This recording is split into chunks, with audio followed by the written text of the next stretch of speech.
So it's Wednesday, April 17th, 2024. We're here for the County Commissioners Workshop. There will be no decisions being made. So to start that, our workshop today is going to consist of Franklin County Property Management Policy, presented by Mike Gonzalez. Thank you, Chair. Thank you, Commissioners. Yes, this is our Franklin County Property Management Policy. I've been working on with the PA's office and Jeff Briggs, and this is really an idea that I got from the city of Pasco, and we had been meeting with them recently, and I watch every council meeting on Monday nights, and I inquired with how do they surplus their property while it's on the multiple listing service, and they work with an old colleague of mine, Rob Ellsworth, and they're able to market properties. And so I inquired with Jeff also to kind of get procedure like how this happens. So there's an RCW 3634 that if the mechanism is in place, it allows you to basically surplus at sale. I'm not saying that we have to do this or this has to be something that we follow all the time, but it's definitely a good tool in the toolbox that the city has. If they have a marketable piece of property, it allows the body, or in my case, to come before the commissioners and say, hey, are we interested in selling this piece of property? And then if we get consensus, then myself and Jeff could theoretically draw up a resolution, bring it before the board and say, hey, we can set the parameters. The good thing about this mechanism, and correct me if I'm wrong, Jeff, is we could dictate to the parameters of the sale. And that's something you can do. I've got my real estate license, so it's something, if we had a piece of property, we said, hey, we want it to be commercial one, and these type of parameters, we could, you guys could dictate that as a commission as to how you'd want certain properties developed, essentially. So I did, I brought this video with me. Could you answer one question, Mike? Sure. Rob Ellsworth, and who's he with? Rob Ellsworth is a realtor with, gosh dog it, I forgot the name of it. SVN. Yeah, SVN. So Rob works specifically for the city of Pasco as their broker. So he's hired by them to work with them on marketing and sales of property, because, as it kind of, I was wondering, it kind of stoked my interest. Like, how do you guys get this on the MLS with, and these are before, they're even out to like a noticing process, which typically, I think in our case, what we've done over the years when we've had a piece of property is we essentially notice it as surplus, and then we would have to basically put it for auction, whether it's sealed bid or auction. So this sort of allows a different kind of marketing element to the property. You can set minimum prices once you set the sale, and it is surplus. So again, it kind of gives you extra flexibility. Commissioner Mullen and I were talking. I mean, the one thing I was a little bit worried about from the transparency standpoint, is that transparent for the public to put it on the MLS, market it as a piece of property that's for sale, then surplus it. When talking to the city of Pasco, their outlook on it was, look, the mechanism is in place, RCWs allow it. In certain senses, they viewed it as this is sort of more transparent because it gives the general public the opportunity to take a look at it, work with the real estate agent, see if it fits the parameters, or so that's sort of a way to tee it up, commissioners. Well, in the past, like when we sold the Wilson house, it was listed through Booker auction. And so I believe that both Musser and Booker both have, obviously, capabilities of putting it on the MLS. And if I could just add a little bit to the discussion. So this RCW that allows us to establish a policy doesn't dictate at all what the policy has to entail. So we can create it however we want. We can modify it. This was just sort of taking a stab at it to see what a policy might look at. I looked at a few other counties when I was, giving Mike some feedback on this. He had taken the first run at it. And so anything here could be changed. I mean, it's sort of limitless in terms of what you could have your policy say, both for real and personal property. So, stuff that's not land. So you could have it so that you have to declare it surplus. But I think the reason why they changed the law was originally, and this is just my guess, originally when the law was established, I think back then maybe an auction was the most, was the best way to get the highest and best, value for your property. But now, I mean, if I was going to sell my home, that's the last thing I'd want to do is auction it at the courthouse. I mean, that's, you wouldn't expect to get a very good value for your property. And so I think that's sort of the legislature saying, look, the county commissioners are the body that's, vested with the authority to manage property. And we want to give you that power to do it properly and not just be, doing fire sales when you want to surplus something. So I think, it's a beneficial tool that you can use. And a lot of counties have their own, so you can look at other counties and, tailor it to Franklin County's needs, but not thinking that this is what we, it's either adopt this or adopt nothing sort of thing, so. Okay, well, as long as it's, we can amend it, but I would be in a little bit of disagreement. I think auction is probably the best way to get the value of your property. All you need is two people that want it. I mean, I went to auctioneer school specifically for the reason of selling real estate, because eventually that's the way the market's going, and you will get a better price. Like I said, it only takes two people that want the property, and you will get the value. So, and where we have, reputable auction companies with real estate license here in Franklin County, I think that's more than likely going to be our best avenue. But that's my thoughts on it. So I just want to make sure it's publicly noticed so that everybody would have an opportunity if we do decide to surplus property. Good point. Some thoughts on that. I think this actually provides the potential for a better value, because if we set an auction date, somebody may not be prepared inside of our timeline to buy that property inside of our timeline, like the Wilson house. I may have been interested in that, but it didn't meet my timeline, so therefore I can't. Whereas this, is essentially publicly noticing that this property is available for sale. Put an offer on it at your will. And so I think that this is, I need to read through it a couple of more times to better understand this, but it still leaves the decision solely in the hands of the commissioners, but it allows the public to know that it's available. And, if I'm going to use in front of the HAPO Center right now, if somebody were to be interested in one of those pieces of property, the way the mechanism works today, we really can't sell it to them, even if it was 1.5 times the value of the property. We really can't sell it to them because that we don't have a structure in place to allow for that.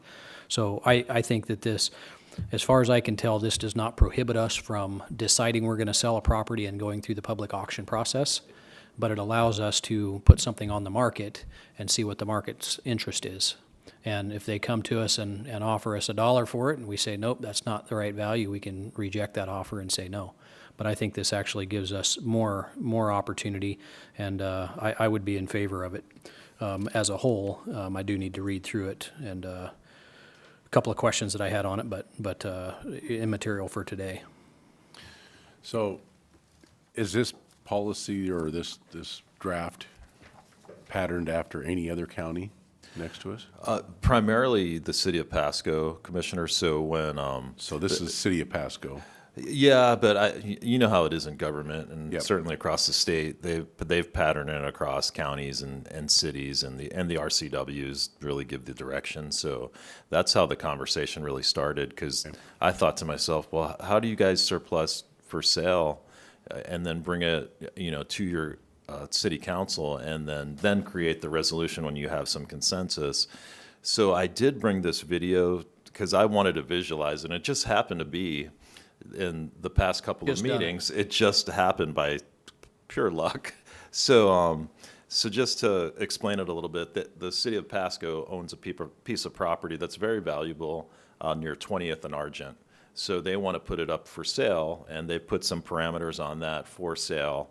So the first part is the deputy city manager bringing it before the council. No resolution in place, but essentially just saying, city council, I've got this Workshopping. piece of property.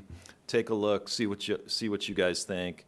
Would you like me to move forward with surplusing it? And then the second part was just this past Monday night, where the staff brought back the resolution and they had a little bit of discussion. Do we want to surplus this for sale? And it was approved. So it's about a 5-minute video, but it really helps. It'll help you guys visualize, like, if I came before you and said, hey, commissioners, I've got this piece of property. Do we want to sell it? And you guys give me the yay or nay, and then we kind of move forward, so.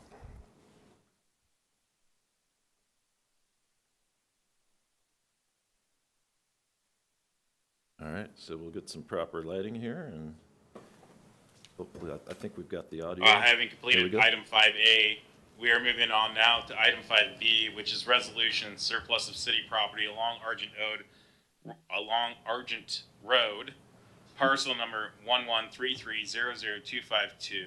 And it appears that's coming from Deputy Director Sigdell. Thank you, Mr. Mayor and Council. The item in front of you is a corner property on 20th and Argent, which is a city property right across the street from the airport. And the discussion today is regarding surplusing this property for the intention of selling, the city selling the property to an interested buyer.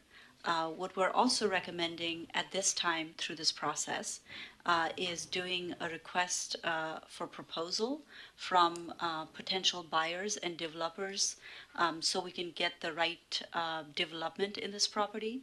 This is a unique opportunity when the city owns the land to be able to identify what type of uses you would like as a city, and it would benefit the community.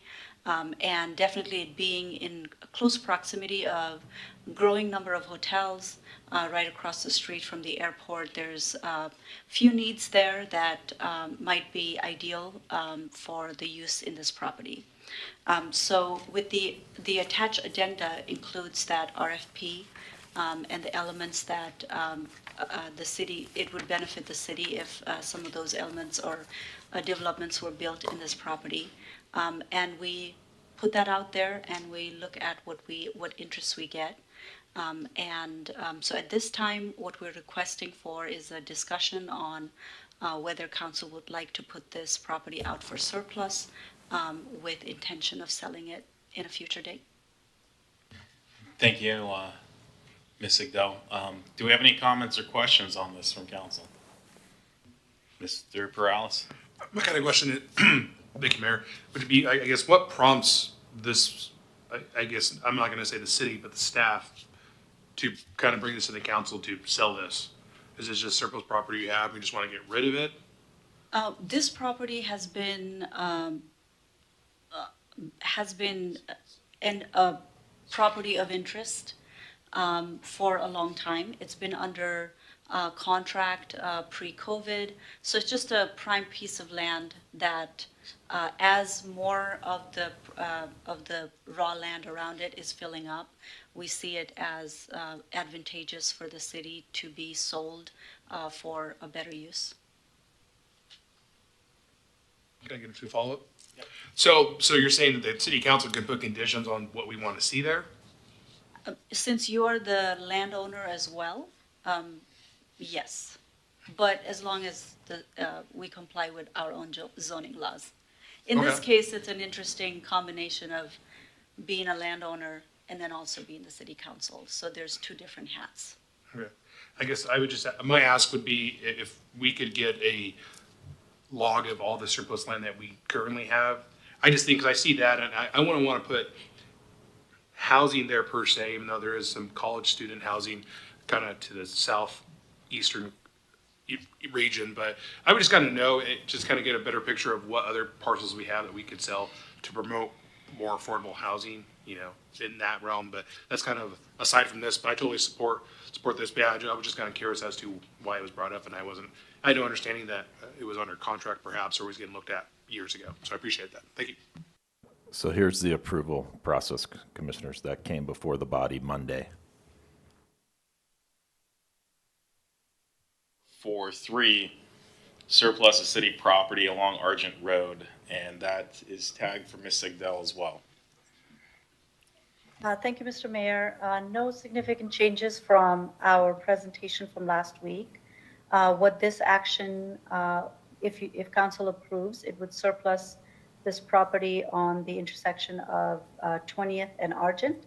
And we're also doing a request for proposal for any development out there, as this is a key piece of property that will be critical for the airport, CBC, as well as multiple hotels that are in the area. So we're looking forward to what kind of proposals we receive and being able to sell this property for the right use. Thank you, Ms. Sigdell. Do we have any questions or comments from council?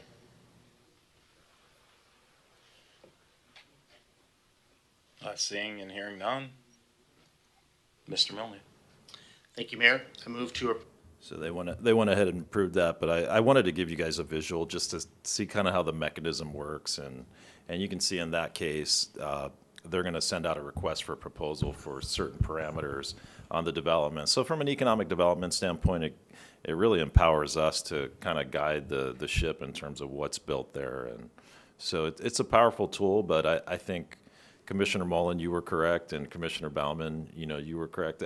I think, like I said, it's kind of another tool in our toolbox that gives us flexibility, because I think there's going to be certain occasions that we most definitely want to auction something, and there might be parameters where we may want to do something like this if we want to develop in a certain way, because I think that's what this mechanism really does. It empowers us to say, look, we just want this type of development here, where I think, and correct me if I'm wrong, from an auction standpoint, we can't necessarily dictate the parameters of how that piece of property is developed. With an auction, no, just the minimum bid price. And I'd have to look into that in terms of dictating how the property is developed. Have not encountered that issue. You can Yeah. dictate what's on it. I recently bought a piece of covenant. property that it was conditioned. There was some building restriction on it. Right. And it would be similar to like a home builders association, deed restriction Right. that puts, covenants on it or something of that nature. Right. There's always some caveat there when you're restricting the use of land, like it's a rule against perpetuities, which every lawyer hates. But basically, you can't have a perpetual condition on the free use of land. It's because the law doesn't really favor it. So it's kind of more complicated, but I think probably initially, yes, it just, it kind of raises nightmares for me about law school and like what that means, like when does that condition end? And so that's why I don't really want to give you a straight answer. They're like, oh, you could do it indefinitely, because I don't know that that's the case. Yeah, I appreciate that, and I agree, Mike, with you that it gives us an additional tool. It doesn't, we can still do we can still go to public auction if we so choose. And I think one of the ways of differentiating the difference is if we decide we need $1 million right now and we have a piece of land that's worth $1 million, we could send it to auction to raise those funds. Versus this would give us the option of putting it on the market, and if somebody were, felt that they had a high and best use for it, that they come and offered us, potentially, higher than that number, we would have the option of doing something. So I don't see it as taking away from what we have, but adding to. I'd like to see what Benton County has in place, as well as Grant County. Just see what policy they have in place. And I would just forewarn, I guess, my other commissioners that today we know the 3 board members and our stance as far as the Constitution, but if by chance we ever get outvoted, you know, we're given a heck of a tool to somebody with no responsibility. It could be advantageous to us. Right. We just need to protect ourselves against that. And you might get a feeling of deja vu if you read Benton County's, because I borrowed heavily from it, Okay. verbatim in a few sections. Oh, you did? That's what I was- I also looked at Clark County and I think Spokane County as well. Okay, because I got the impression it was just City of Pasco. No, it was a collaborative effort. Okay. So I added some stuff. Yeah, in and that there. was, then forgive me for being unclear on that. So yeah, it's where I started. It's where I got the idea basically, and then Jeff and I started digging in and looking at all the jurisdictions, and so yeah, definitely a team effort. So thank you to really Jeff for looking into all the different counties, and I just the way Pasco was going about it, I thought, well, that stoked my interest. That's interesting, and I didn't realize that mechanism was in place, and it's something they've been using for quite a few years. So again, not saying what's right or wrong, or the 3 commissioners definitely have the control, but it gives us another mechanism if we need to use it. And you know, and I think obviously anytime we have a piece of property, we would definitely confer with you guys and see what the best route is for each particular property. And I think Commissioner Bauman brought up a good point. As you know, one of the things you guys have tasked me with is looking at the Hapo property and working with Larry Leisure, and you know, as we start to look at the best uses for some of those parcels. And at this point, we don't know what we want to do with them, but as we master plan and figure that out, maybe we get to the point where we want to market those parcels, and you know, maybe it is prudent to go out on the market and see what the temperature is, or heck, maybe it's the best thing is to auction them off. So I think, you know, when we get there, we'll have these tools in our toolbox to figure out what's the best methodology. So that's really all I had, commissioners. I wanted to present this to you guys, and really excited about these workshops because, you know, I think it gives us clarity, and you know, I'm really looking forward to these. And you know, as I try to create policies and procedures, I think I tried to bring some before the board, but we didn't have this mechanism in place, and I think this is going to be really helpful. So I'm really excited about it, and thanks to Jeff again, because he's just been really great to work with. Thanks, Mike. All right, well, thank you for that presentation. Just open it up if there's anyone in the room for public comment. Don't want to leave anybody out. Anybody on the line for public comment? Any further discussion? I would just encourage us to, as we have thoughts that we would like to have, to ask Mike. It doesn't matter if we have 20 items on the agenda. Doesn't mean we have to talk about them for 5 minutes apiece. Right. It might be just something simply to have a simple conversation and say, hey, I noticed something, I'd like to visit with you guys about it. And I'm really excited about this idea of doing workshops, and I think it's going to be productive, and I think that the citizens of Franklin County are going to appreciate the venue and having this opportunity to do it. So thank you very much. And with that, I'd like to encourage that we get our auditor's office and we do a budget workshop. We need to do a budget workshop so we know where we're at. And I know we're coming up to taxes coming in, so it'd be nice to sort of stage it around there to see where our input of funds are coming in at and how we're going to base our budget off of that. And Commissioner, I have been talking pretty diligently with Tim, and he goes through the end of the year report process. So we've run into like his busiest time of year. So what he's promised me is in May, we'll get together and start working on that. He's up to his eyeballs and what he has to do for that state report. So I think that'll be right in line with Yeah. the tax revenues that are coming in, yeah, and I we'll think have a it'll clearer be picture. really good timing. Yeah. So, and I wanted to respect him and Yep. you know how busy he is, and so he's promised that we'll start to get together here soon and get that out to the public. Good. With this idea of a workshop and so forth, Mike and I did visit about it just a little bit, and Mike, I would encourage you to talk with them individually about what the framing and the timing looks like, But it appears to me that Wednesday is kind of the day when things are done.